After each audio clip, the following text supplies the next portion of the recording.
I'm in the phone booth, it's the one from the hall. If you don't answer, I just ring it off the wall.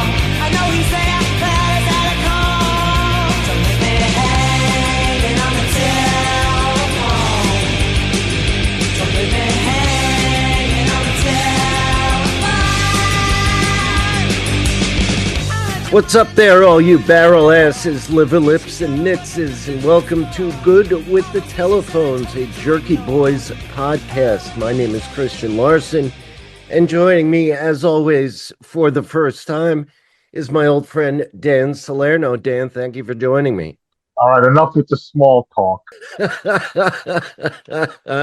Hello, it's good to be here. So every time we do one of these, we're going to be discussing two classic Jerky Boys calls. And this week we are doing seminal Jerky Boys calls from that first album, 1993's Jerky Boys, the album. It was kind of a life-changing moment for me when I first heard this album. I was 14 years old, which was kind of the perfect time for this to come into my life. Dan, tell me about the first time you discovered the Jerky Boys. I remember it like it was yesterday. I had this older cousin, or I'm pretty sure it was my cousin Al, who showed me my first Playboy magazine. And then at one time we were at his house and he's like, you guys got to hear this tape. My brother was there. I was probably 13, I guess. Maybe 7th or 8th grade.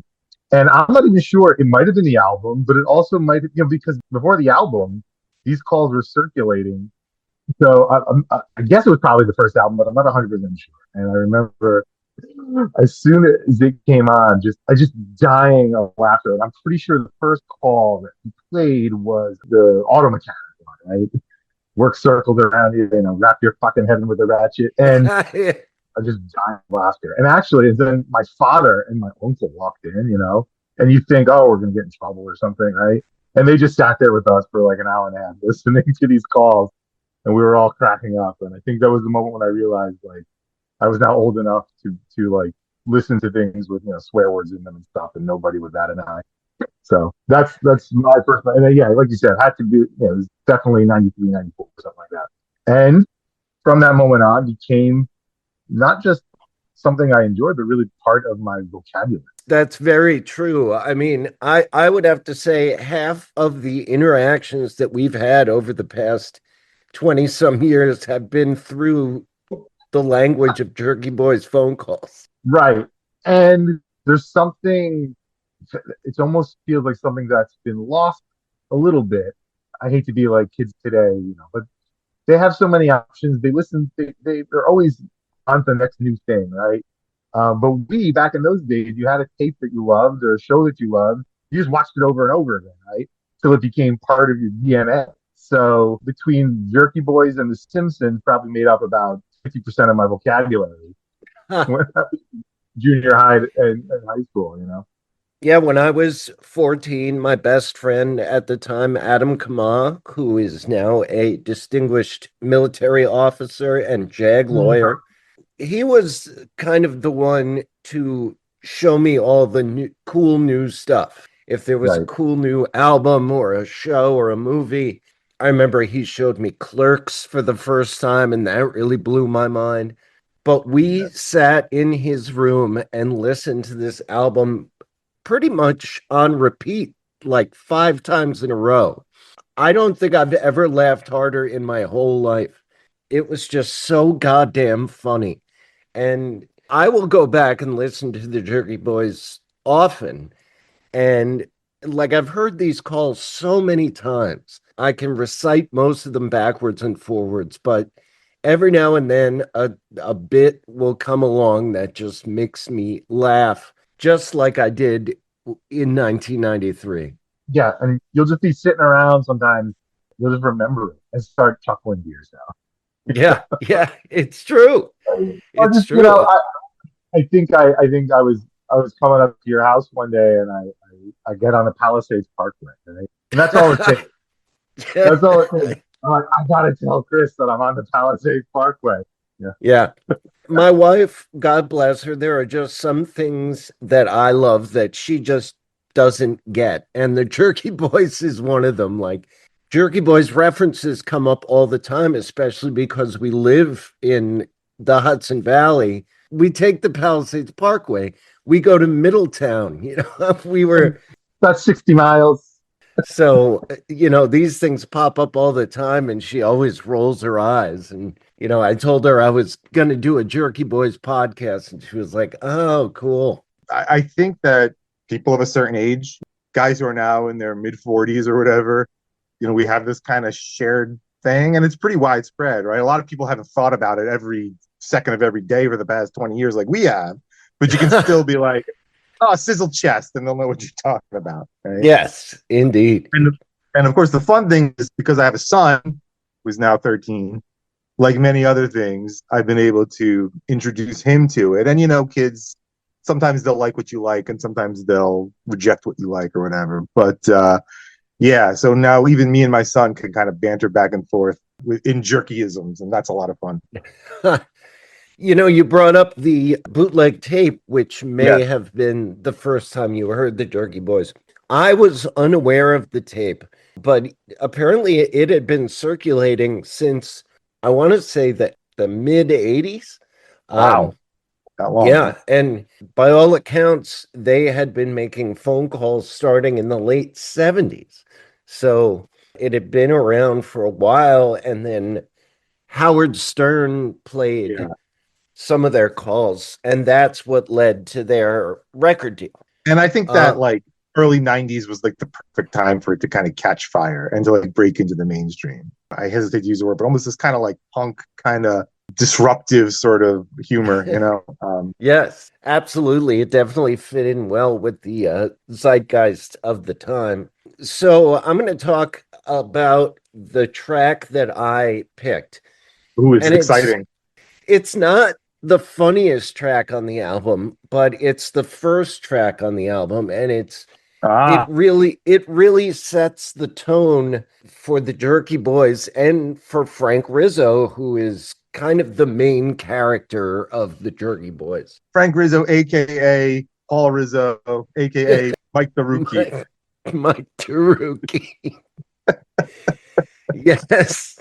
Although Frank's shtick became a little more nuanced over time, it was really just to completely berate whoever picked up the phone. Just be absolutely antagonistic to them. Yes. Did you ever make prank phone calls of your own back in the day? I was not the connoisseur that you were. No, I think I was a little too naturally kind of nervous to be very good at it. I'm sure I tried a couple of times, but no, I didn't have your gift for it. I made tons of calls. I had audio tapes of my own circulating around my high school, but I learned pretty quick that the trick is to reel them in slowly, to not be completely insane or profane right off the bat. Yeah. Because the less crazy you are right off the bat, the more you can stretch it out. But with Frank Rizzo, especially in this first album, he just comes out swinging for the fences. Always flaring like a pack of hemorrhoids. Flaring like a pack of hemorrhoids. He's sick. He'll roll right over you.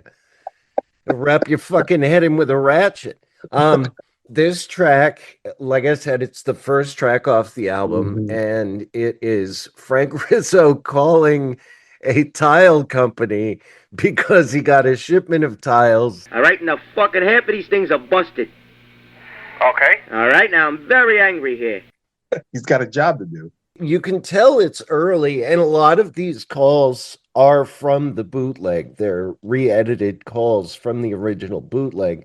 And you could tell it's early because the Frank Rizzo voice hasn't really been fine-tuned yet, but it's still there. The hallmarks. It's one of the few times that he actually says jerky. Well, here's the problem, Jerky. The word jerky doesn't really come up that much. It's got some really great little turns of phrase, like when the guy says, "We can talk somewhat." That's my favorite part. We could talk somewhat, desperately trying to kind of just calm this customer down and have, a civil conversation. Sir, please, we could talk somewhat, Sir, we could talk somewhere, Don't give me the somewhat shit. It's always a problem with you guys. That's great. And I love the specificity of sandalwood. Like, it's like a tan, a sandalwood, whatever the fuck you guys call it. I know this for a fact now, but it was obvious even from the calls that Johnny B had actual experience as like a contractor doing this kind of work, right? He Yes. always has this comfort level with kind of sounding like he knows what he's talking about, just completely like insane. Whether it's the truck driving or the insulator job, he sounds like a real blue collar worker type who's done this kind of work. So little details like that. Yeah, it's a tan, it's like a sandalwood, right? He's done this tile work before. He's probably seen that color, right? In the hardware store. Yes. And this call, right? I remember like after my cousin had played the tape for us, it was probably a few months later, I got some money and I went out and I had to buy a copy of it for myself, right? And this call is a lot of people's very first Jerky Boys call, right? For obvious reasons. Track one, the first album, the first mainstream album. After this first call, okay, you understand what the joke is here and you're completely bought in just with these 50 seconds or whatever. Yeah, and listening to it again, the thing that really triggered our laughter when we were younger was the profanity. Like, let's face it, it was the fact that this guy was calling a random stranger and telling him to go fuck himself, like right off the bat. And I think a big part of that is that in the early 90s, there was still a tiny sliver of civility left in humanity. Decorum, you might say. Yeah, decorum. People were not used to phone calls where people immediately told you to go fuck yourself. So this was wild. That transgressive element, that I mentioned before, that really, the early 90s was the perfect moment for this to catch fire. And you're absolutely right. Yeah, when I saw 13, open your fucking ears, jackass, was the funniest thing in the world to me. So, like we were saying, we're talking about legendary tracks from the first album, tracks that we think really define the Jerky Boys and were some of our first memories. My track, Irate Tile Man, pretty simple, pretty short. I think it's probably under a minute. Couldn't be much more. Yeah, it's about 53 seconds. Dan, tell me what you picked and why.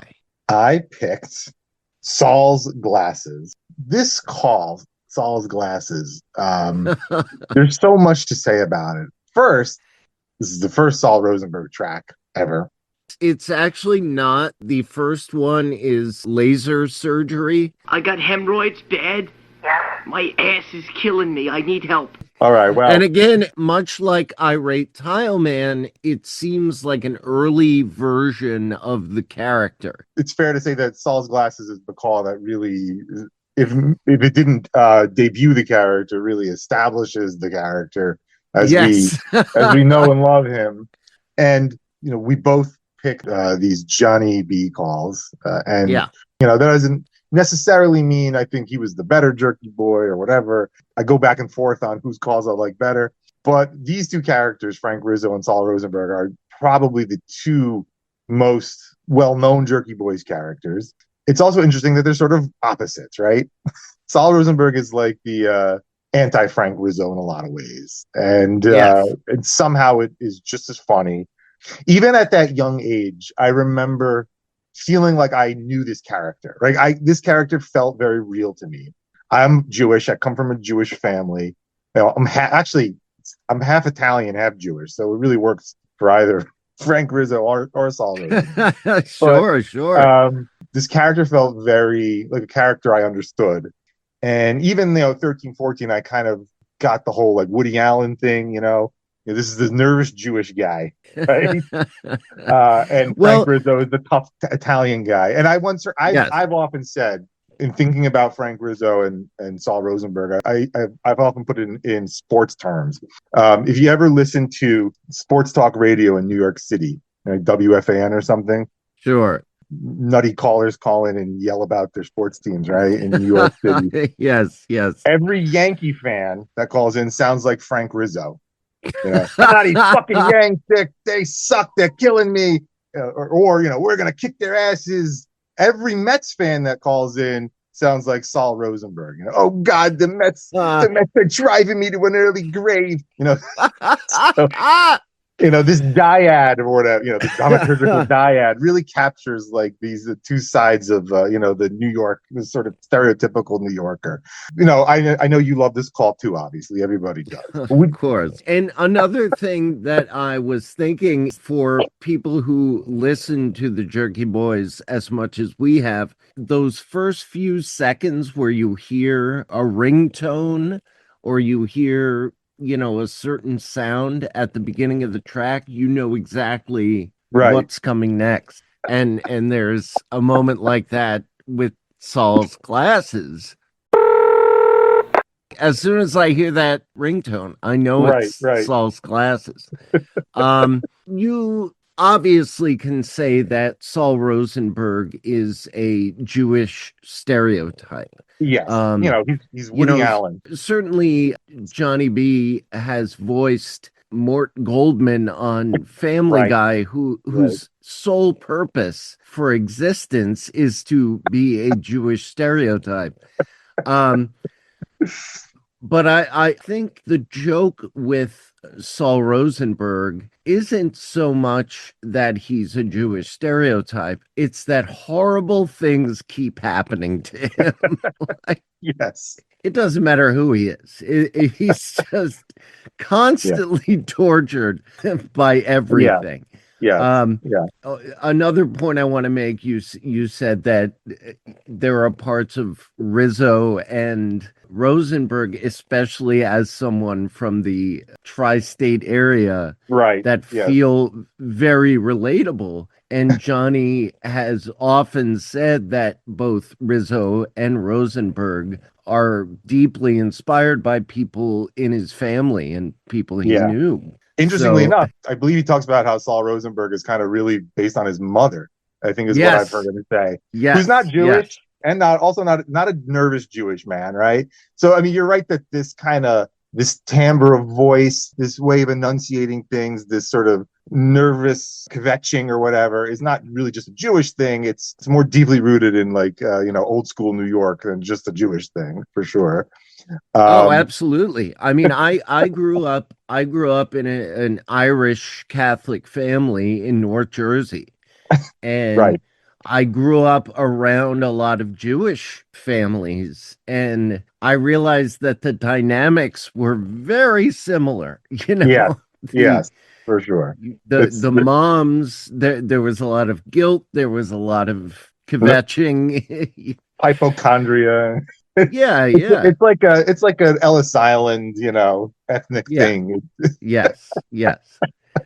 But anyway, now that we've completely psychoanalyzed Saul Rosenberg, let's dive into the masterpiece that is Saul's glasses. I want to bring up one thing. First of all, it seems like he's on the phone with one of the doctors for most of the call. And I know a little something about the workings of medical offices. And usually you would be talking to the receptionist. But Saul managed to get one of the doctors on the phone, which and let's remember, like, this call is probably made, early 90s or late 80s. I'm not even sure when this call was first recorded. And, nowadays your office is part of some corporate medical group or something, Atlantic Health or whatever. And you're going to go through layers of phone trees and everything just to talk to the receptionist. But this is like lucky to get anyone on the phone. Right. A small practice at 30 East 60th Street,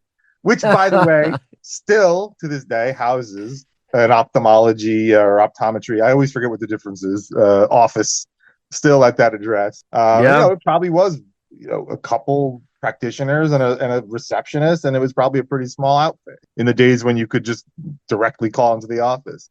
One thing about this call, I was really struck by, listening to it again, or what makes it so good. This is a call where the doctor on the line, the person that they're pranking, believes wholeheartedly that this is a real person that they're talking to. There is the level of, and I used this word before, it's a word I use in my literature classes sometimes, right? The sense of like verisimilitude here, right? That this feels real, right? Is really pronounced in its call. Would you agree with that? Like, it's crazy, but it's just realistic enough, and the character is so fully embodied that they're completely fooled, right?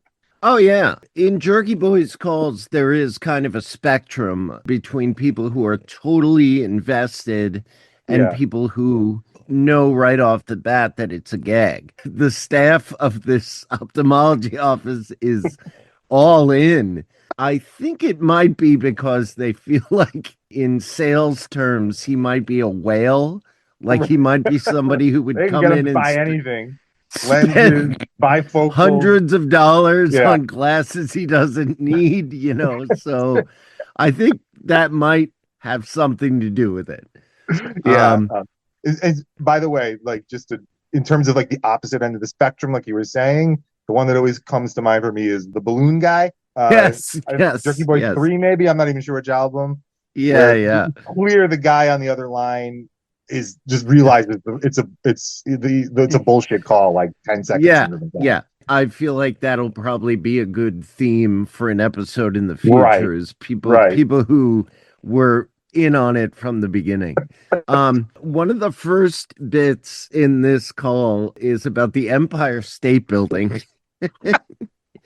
So now the way this joke evolved. No, you go. Sorry, yeah. Like oh. Well, I'm just gonna set it up. Like it's clear that this ophthalmologist has a rival who has an office in the Empire State Building, and he asks if Saul has been there, and whether it's whether it's Saul or Johnny B or whatever mistakes it for asking him if he's been to the observatory at the Empire State Building. And it turns out that is where Saul realized that his glasses were faulty because he can't see anything from the observatory of the Empire State Building. Oh, God. Sorry, I have to get a hold of myself because so Saul says, "Oh, it's the one right in the city there. I don't quite remember." Right in the city there, funny to begin with. Like I went to the optometrist right in the city there, right? It turns into this iconic joke. I went to the observatory because of these glasses. I can't see. God damn it! Actually, before that, even funnier. Sorry. I just got to calm down because I'm dying here. Just thinking about this call. But we're only like 10 seconds into it. Now he actually does name drop this rival doctor. You went to see Doctor. Immediately, Saul comes back. Yeah, but he's an asshole.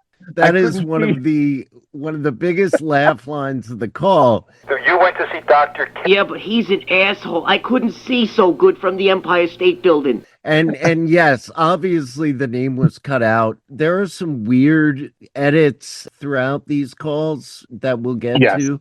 Often with like a funny horn honk or some other weird Al Yankovic-esque sound effect. Yeah. But the reason why I thought that this Empire State Building wasn't a rival to this doctor was that he knew the name. Yes, exactly. He's like, you went to go see Dr. So-and-so. Yeah, but he's an asshole. And so now he's like, oh, I'm going to poach this guy, Yeah, I'm going to poach exactly. this patient from my rival. We then move right into one of my son's favorite gags, which is the business with the address. The back and forth about addresses.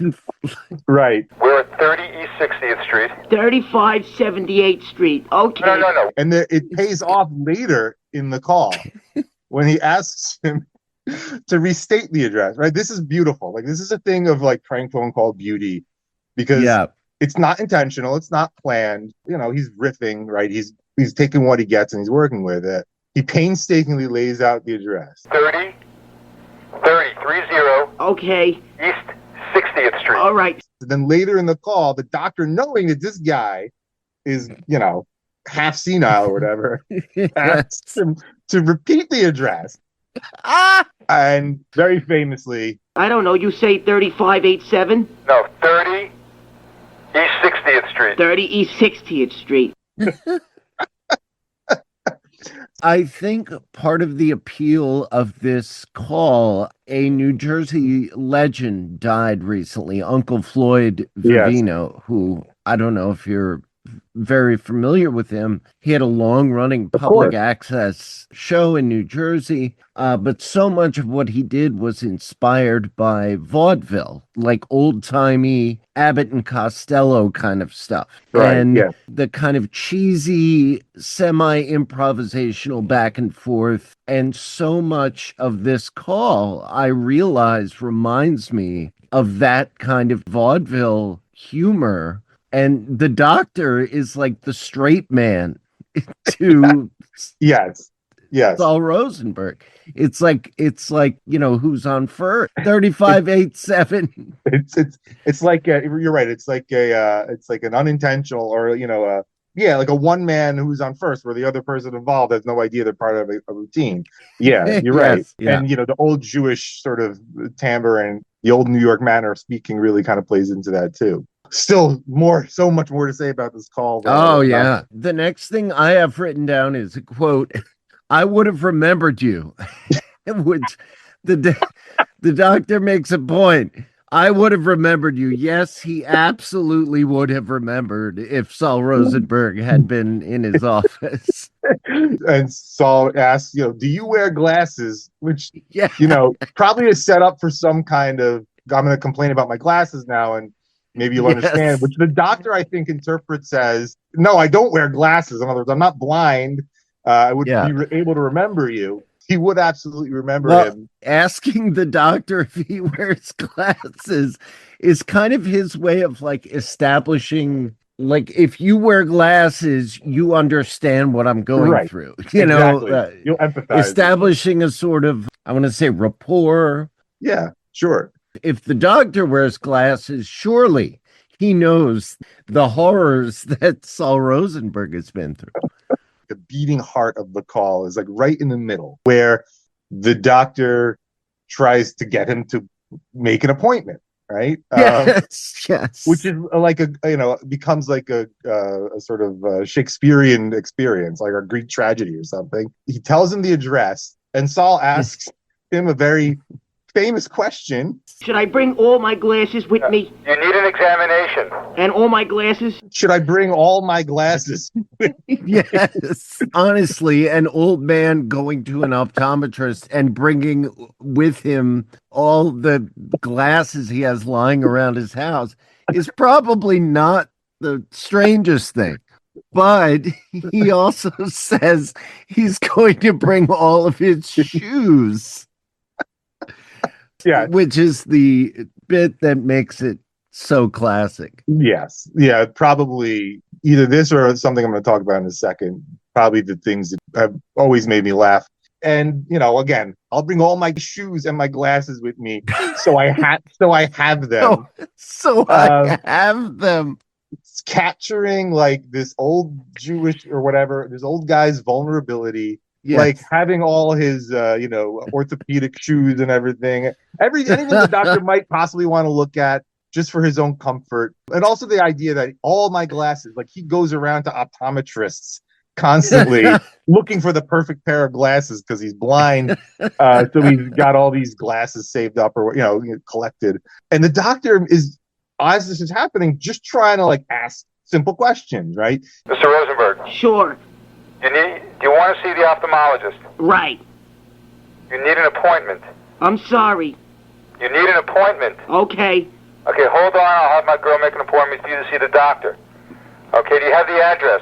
Fantastic, then. This is a huge thing for me. The way that he answers questions with things that he says, I'm sorry.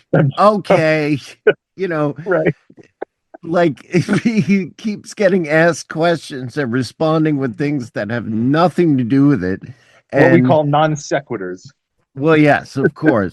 I went to a forensics tournament in high school, which is basically, there are sports competitions of all sorts. Right. But this is for theater kids, and you enter into events like monologues or two-person scenes or four-person scenes, and one of them was improvisation. And you're given a topic and you have to go out and perform a couple of minute scene. It's done tournament style. It's very weird. But I, one year, just did Saul Rosenberg. I went out.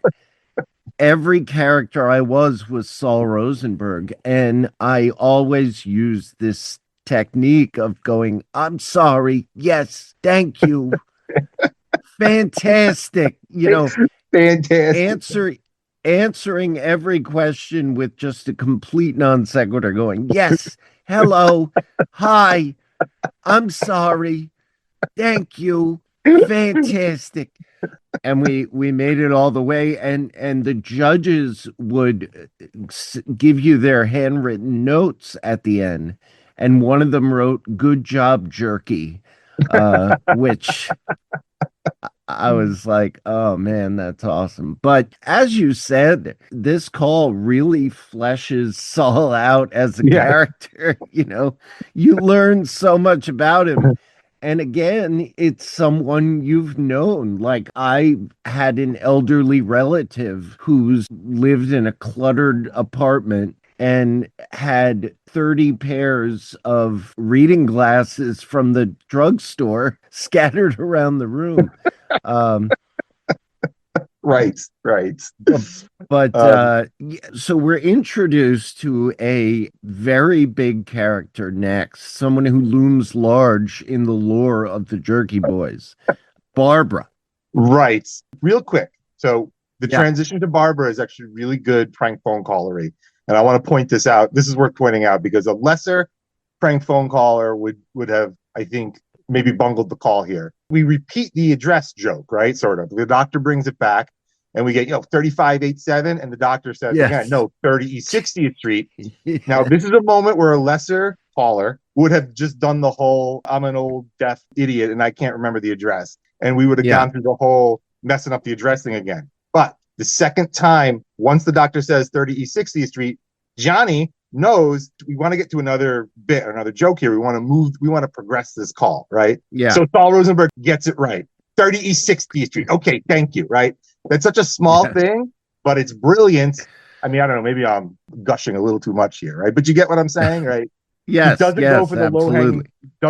low-hanging fruit there of going through the whole address routine again. We're going to get the receptionist on the phone. Now, my whole life listening to this call, I don't know, it was always funny when Saul Rosenberg is like, Barbara, right? It's actually her Yes. name. It Yes. is the correct name. It's very faint, but you hear the doctor say to her, right, to get her on the line. So he hears that. My whole life, I thought he was just kind of like pulling a name at random, right? But it actually is her name. It's very funny. Like, if you don't know that that's her name, like the fact that he calls her Barbara is hilarious. But like you said, I've listened to this call about 2,000 times in my lifetime, and it took me about 1,500 listens to realize that you do hear the doctor calling her Barbara. Right. And Yes. so when she gets the phone, Saul says, Barbara? It's a great, also, it's kind of like an old school name. yes. Barbara's a lady from New York in the 70s or 80s, right? Oh, yeah. Nobody's Oh, named yeah. Barbara anymore. Nobody's No. naming their kids Barbara anymore. It is No. a name of the past. And that makes it funny too, for some reason to me. The contrast between, like, the doctor was confused by Saul, but the doctor was pretty in control. Barbara is completely baffled by Saul Rosenberg, and right off the bat, she doesn't know how he knows her name. Totally taken aback. Yeah. You hear this pause. Yeah. He's like, Barbara? And yes, she's totally taken aback. And there's this pause, and she's like, yes, right? Like, what? Yeah. Sort of thought, because it's a weird thing. Even if you do, it's a weird thing just to like, Barbara, he's called her by her name. Yeah. And so she then Yeah. goes through the rigmarole of trying to make the appointment.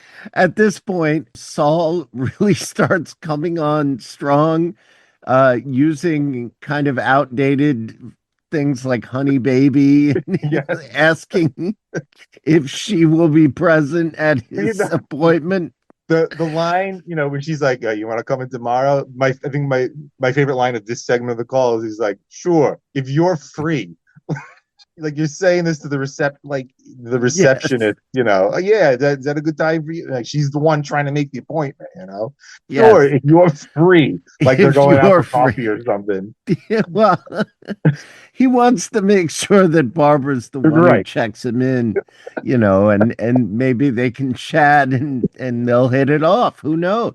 I think that's pretty hilarious how Saul shifts gears there. I have to imagine too. I mean, at this point in the call, 2 minutes and 35 seconds into it, that, Johnny Brennan realizes he's got a masterpiece in the can here, right? And all he has to do is bring it home. It must be such a great feeling.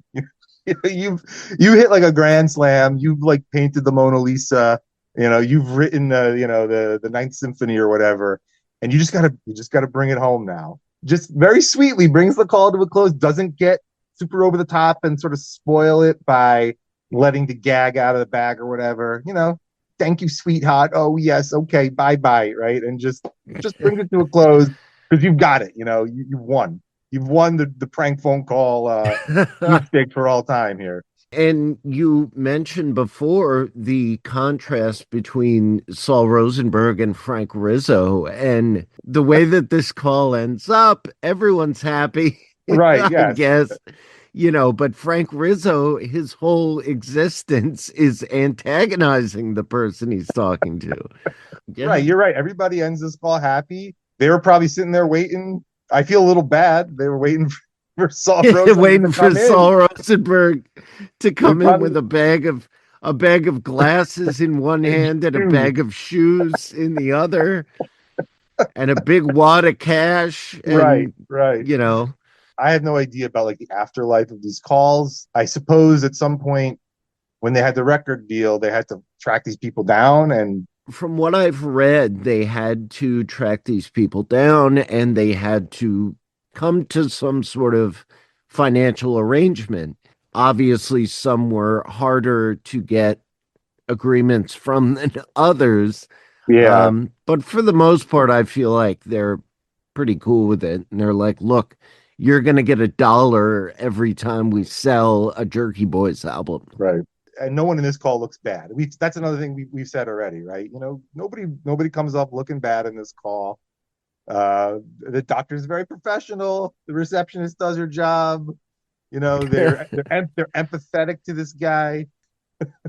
It's just a brilliant call. Brilliant call. Kudos to the staff at 30 East 60th Street. 30, you said 3587? 3587. We'll have to take a field trip one day. Oh, I walked past it. When I was living in New York, I was walking down 60th Street one day and I got to 30 East 60th Street and I looked up at the awning and I thought to myself, this means something. I don't remember what it means, but it means something. And I was like, oh my God, it's fucking Saul Rosenberg's ophthalmologist. And I took a picture and I looked at the business directory and there was an ophthalmologist's office there. And I was like, I wonder, could it possibly be the same guy after all these years? Probably not, but probably not. I like to think it might be. So we talked about Irate Tile Man and we talked about Saul's glasses. There wasn't nearly as much to talk about with Irate Tile Man, but no, it's the call that pretty much introduced most people to the Jerky Boys and to Frank Rizzo. There's two recurring segments that I wanted to introduce to wrap up the episode. The first is the jerktionary. There are some words or terms that come up in these calls that wouldn't exist otherwise, or Yeah. certainly not in the same context.